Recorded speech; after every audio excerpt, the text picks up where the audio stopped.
Kami ang Kairos Band. Binubuo kami ng mga estudyante, faculty, staff. Actually, alumni na yung iba. Galing kami sa UP Los Baños. Ang ginagawa namin is ginagamit namin yung musika para sa pagtulong doon sa mga taga sa amin na dating street kids na ngayon pinag-aaralan namin sila. Yung musika, ginagamit din namin hindi lang doon sa pagpapaaral sa kanila, kundi pagbibigay din sa kanila ng mga, syempre, values education, at saka kung paano sila makakapag-inspire din ng iba para magtagumpay din sila sa kanilang buhay. Gumawa kami ng CD kahit pa paano, meron kaming maibibigay doon sa mga taong hihinga namin ng tulong. Yung mga laman ng CD namin, original compositions namin lahat.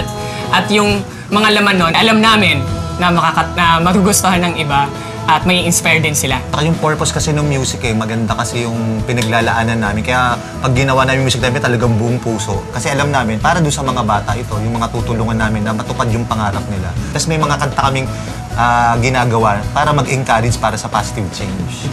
So yung choice na tumulong ka kaysa mag-gain ka, mas malaki yung choice na, hindi, tulong tayo kahit wala tayong kitain. Binibigay talaga namin sa mga bata kasi mas nakikita namin mag-invest dapat sa future. Nung makita namin yung pagbabago nga ng mga bata, iba talaga, di ba? Kahit mahirap, kasi siyempre oras mo sa pag-aaral. Pero sabi, tama yung desisyon namin na gawin tong bandang ito for that purpose, ang tumulong.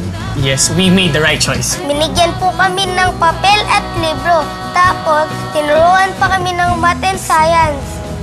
Mabait po sila. Binibigyan po kami nila ng school supplies.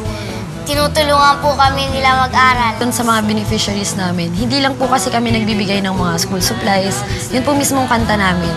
Ini-empower po namin yung mga needs nila, gano'n. Tsaka yung inspiration na din na nabibigay ng mga bata kasi parang ako mismo, na-inspire ako sa kanila. Kasi nakikita ko na pag tinutulungan namin sila, nangangarap sila. Balang araw, itong mga tinutulungan mo, lalo yung mga bata, yan ang papalit sa atin.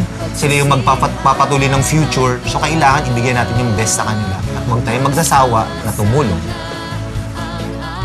Hey guys, Bam Aquino here. Ang galing ng Kairos, di ba? They chose to use music to help other kids. Kayo, how do you choose to make positive change?